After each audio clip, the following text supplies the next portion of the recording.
देखिए दोस्तों, किसी भी कॉलेज में एडमिशन लेने से पहले, भले ही वो एक गवर्नमेंट कॉलेज हो या फिर एक प्राइवेट कॉलेज हो, आईआईटीज हो, एनआईटीज हो, जीएफटीआईज हो, ट्रिपल आईटीज हो, या फिर एक प्राइवेट कॉलेज ही क्यों ना हो, आप उस कॉलेज के प्लेसमेंट स्टैटिस्टिक्स के बारे में जरूर ध्यान देते हैं, और देना भी चाहिए। देखिए बहुत सारे क्राइटेरिया होते हैं जिसमें कि आप एक कॉलेज को देखते हैं कि भाई इंफ्रास्ट्रक्चर कैसा है कॉलेज का, कॉलेज की लोकेशन कहां पर है, एक्सपोजर कैसा मिल सकता है मुझे, एलुमनाई बेस कैसा है कॉलेज का, और सबसे बड़ा फैक्टर है कि भाई उस कॉलेज के आखिर प्लेसमेंट स्टैटिस्टिक्स क्या है। पर ध्यान देने वाली बात क्या है, पर होता कई बार क्या है कि कॉलेज के जो प्लेसमेंट स्टैट्स होते हैं वो कई बार थोड़े से मिसलीडिंग होते हैं। मिसलीडिंग से मेरा मतलब क्या है कि किसी भी कॉलेज में एडमिशन लेने से पहले आप कई सारे क्राइटेरियाज देखते हैं कि भैया हाईएस्ट पैकेज क्या है। आजकल तो खैर बच्चे थोड़ा समझ गए हैं, पर आज से 4-5 साल पहले ऐसा हुआ करता था कि जब बच्चे तैयारी करते थे वो देखते थे कि भैया एवरेज क्या हाईएस्ट पैकेज क्या है कॉलेज का,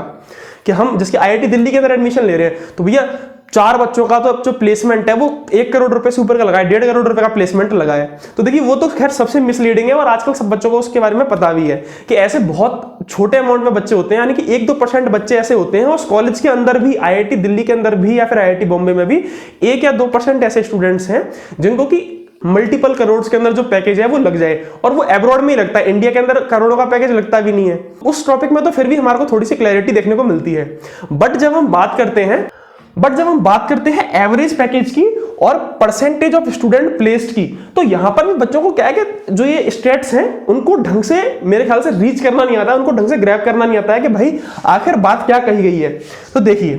तो आज हम इन दोनों के बीच में डिफरेंस लगाने की कोशिश करते हैं और देखते हैं कि किस स्टेट्स के हिसाब से आपको किसी भी कॉलेज के अंदर एडमिशन लेना चाहिए, या फिर कौन सा जो स्टेट्स है या फिर कौन सा स्टैटिस्टिक्स ऐसा है जो कि आपको ध्यान रखना चाहिए जब भी आप किसी कॉलेज के अंदर एडमिशन ले रहे हो। देखिए सबसे पहले यहाँ पर हम मतलब समझते हैं कि भाई एवरेज पैकेज क्या है। देखिए कोई कॉलेज है, कॉलेज कोई सा भी हो सकता है, और कॉलेज के अंदर मान लेते हैं कि 6 स्टूडेंट्स पढ़ते हैं।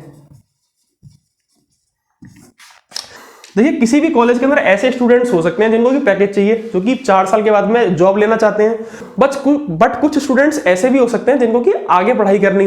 हो सकता है कि बीटेक के बाद में किसी को एमटेक करनी हो, किसी को पीएसयू के अंदर जाना हो तो वो गेट की तैयारी करे। कुछ स्टूडेंट्स ऐसे हो सकते हैं जिनको कि एमएस करनी हो अब्रॉड से। तो ऐसे स्टूडेंट्स बहुत सारे किसी भी कॉलेज के अंदर आपको देखने को मिल जाएंगे जिनको कि placement by the end of final year नहीं लेना होता, तो वो प्लेसमेंट में बैठते ही नहीं है। तो मान लीजिए इन 6 स्टूडेंट्स में से, इनको मैं नंबर कर देता हूं 1 2 3 4 5 6, एक स्टूडेंट ऐसा है जिसको कि प्लेसमेंट्स में बैठना ही नहीं है। तो ये भाई अभी हमारी लाइन से आउट हो गया कि जो ये छठा स्टूडेंट है इसको तो प्लेसमेंट में बैठना ही नहीं है। ऐसे बहुत सारे स्टूडेंट किसी भी कॉलेज के अंदर आपको देखने को मिलेंगे, भले ही वो कोई गवर्नमेंट कॉलेज हो या फिर प्राइवेट कॉलेज हो। आईआईटीज एनआईटीज में भी हर बच्चा ऐसा नहीं होता जिसको प्लेसमेंट ही चाहिए। बहुत सारे स्टूडेंट ऐसे भी होते हैं जिनको हायर स्टडीज करनी है। कुछ बच्चे क्या करते हैं, सिविल सर्विसेज की जो प्रिपरेशन है वो करने लग जाते हैं, तो वो प्लेसमेंट में बैठते ही नहीं है। ठीक है, ये बात आपको समझ में आ गई। अब मान लीजिए कि 5 स्टूडेंट्स में से भी एक स्टूडेंट ऐसा है, यानी कि स्टूडेंट की बात करते हैं हम, एक स्टूडेंट ऐसा है जो कि बैक लग गई उस स्टूडेंट की, और बैक लगने की वजह से या फिर बहुत कम सीजीपीए होने की वजह से कंपनी ने उसे प्लेसमेंट के अंदर बैठने ही नहीं दिया। मान लीजिए कोई कंपनी आई, उसने कहा कि भाई हम तो 7 सीजीपीए से या 7.5 सीजीपीए से ऊपर वाले बच्चों को ही अपने प्लेसमेंट में बिठाएंगे। अब मान लीजिए जो बच्चा है इसके इतनी सीजीपीए है ही नहीं, या फिर इसका एट लास्ट प्लेसमेंट लग ही नहीं पाया, तो ये बच्चा भी प्लेसमेंट से एक तरीके से आउट हो गया। 4 बच्चे प्लेसमेंट्स में बैठे। अब इन 4 बच्चों में से 3 बच्चों का जो प्लेसमेंट है वो तो लग गया, यानी पहले दूसरे और तीसरे जो स्टूडेंट थे उनका तो प्लेसमेंट लग गया,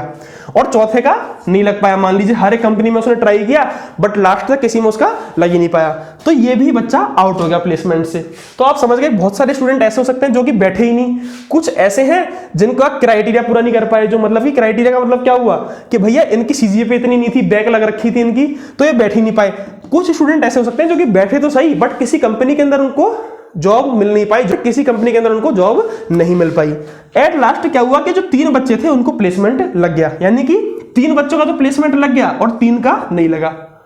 और मान लीजिए कि इनके जो प्लेसमेंट थे वो ऐसे लगे 5, 10 और 15 एलपीए, 5 लाख, 10 लाख और 15 लाख। अब ये मैंने खाली आपको समझाने के हिसाब से ऐसे लिख दिया है, बाकी ऐसा कुछ नहीं होता है। ठीक है, और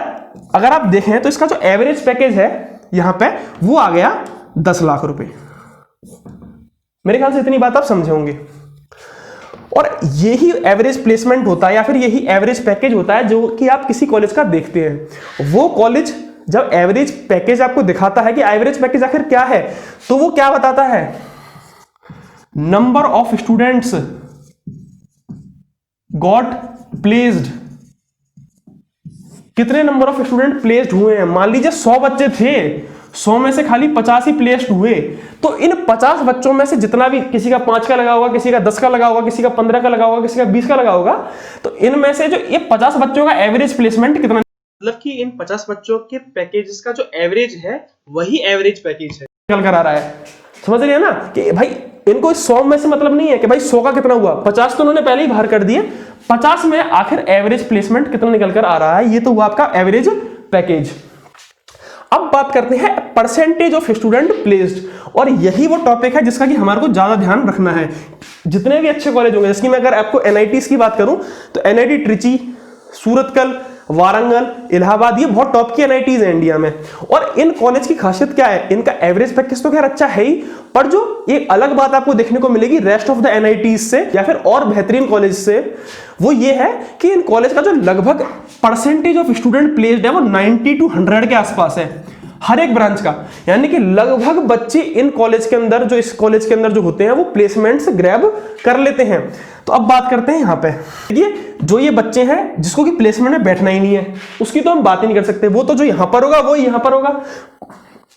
कोई ऐसा भी स्टूडेंट हो सकता है जिसका कि भाई प्लेसमेंट जो है वो उसके लिए एलिजिबल ही नहीं है, तो भाई 5वां जो स्टूडेंट है वो एलिजिबिलिटी क्राइटेरिया को, एलिजिबिलिटी ही नहीं है उसकी। छठा जो स्टूडेंट है उसका क्या है कि भाई वो बैठना नहीं चाहता, don't want to take placement, या फिर हायर स्टडीज, कुछ भी कह लीजिए, हायर स्टडीज लिख लीजिए, ठीक है। अब जो ये 4 बच्चे इसमें बैठे, अब जो ये 4 बच्चे बैठे, ये 4 बच्चे, इनमें से जब 3 बच्चों को प्लेसमेंट मिला, समझिए मेरी बात को ध्यान से, इन जब 3 बच्चों को प्लेसमेंट मिला तो जो परसेंटेज ऑफ स्टूडेंट प्लेस्ड है ना, इसमें वो क्या करेगा, 6 बच्चे में से 3 का प्लेसमेंट हुआ, यानी कि placement number of percentage of placement कितना हुआ, 50%। और जैसे ही आप इस स्टैट्स को देखेंगे ना कि भाई 50 बच्चों का ही प्लेसमेंट हो रहा है, 50% बच्चों का ही प्लेसमेंट जो है वो हो रहा है, तो आप एकदम से डर जाएंगे, अरे भाई 50%, इतना 50% खाली बैठे हैं। तब कि जब आप एकदम से देखते हैं कि भाई एवरेज पैकेज कितना है, अरे भाई 10 लाख रुपए, बहुत बढ़िया, तो आप एकदम से लट्टू हो जाते हैं कि भाई बहुत बेहतरीन कॉलेज है, जल्दी से एडमिशन ले लो इसमें, तो अगर मिल रहा हो तो आपको किसी भी कॉलेज के अंदर प्लेसमेंट लेने से पहले, एक बार यहां पे देखते रहिए, बहुत भसड़ हो गई है, किसी भी कॉलेज के अंदर प्लेसमेंट लेने से पहले आपको यह देखना चाहिए कि उसका परसेंटेज ऑफ स्टूडेंट प्लेस्ड कितने हैं। यानी कि मान लीजिए उस स्टूडेंट, उस कॉलेज के अंदर 100 बच्चे पढ़ते हैं, 100 में से 90 बच्चे ऐसे हैं जो कि प्लेसमेंट्स के लिए बैठे। 10 स्टूडेंट हो सकते हैं जिसके भाई किसी के लिए बैक लग रखी है, कोई बैठना ही नहीं चाहता, उस 90 में से कितने बच्चों का प्लेसमेंट हो रहा है, ना कि ये देखिए कि भाई 100 बच्चों में से 50 बच्चों का प्लेसमेंट हुआ और उनका अच्छा प्लेसमेंट हो गया, ना कि ये देखिए कि 100 बच्चों में से 50 ही बच्चों का प्लेसमेंट हो पाया। यानी कि परसेंटेज ऑफ स्टूडेंट प्लेस्ड कितने हैं, 50%। और उस 50 बच्चों का एवरेज पैकेज देखकर आप लट्टू हो जाएंगे, भाई 10 लाख रुपए या फिर 12 लाख रुपए है। ये बात क्यों इतनी इंपॉर्टेंट है, क्योंकि देखिए जब आप किसी भी कॉलेज के अंदर जाते हैं तो आप अपने आप को ऐसे मीडियोकर मान के चलिए, मीडियोकर यानी कि अपने आप को मिडल में रखिए, ना सबसे ऊपर रखिए ना सबसे लास्ट में रखिए, और मान के चलिए कि अगर आप एक एवरेज बच्चे हैं तो आपको प्लेसमेंट मिलने की संभावना किस कॉलेज के अंदर ज्यादा है। और देखिए ये बात भी बहुत सरल सी है कि जिस कॉलेज के अंदर कंपनियां ज्यादा आ रही हैं, कंपनी ज्यादा वैरायटी के अंदर आ रही हैं और लगभग हर बच्चे को प्लेसमेंट मिल पा रहा है, तो उसके अंदर अच्छी कंपनी भी आएंगी। अगर आपके अंदर कैलिबर ज्यादा है तो आप अच्छे प्लेसमेंट्स भी उठा सकते हैं। तो यहां पे ध्यान देने वाली बात यही है कि जब आप आगे से किसी भी कॉलेज को जज करें प्लेसमेंट के बेसिस पर, तो परसेंटेज ऑफ स्टूडेंट प्लेस्ड, इस बात का खासा ध्यान रखें। Thank you.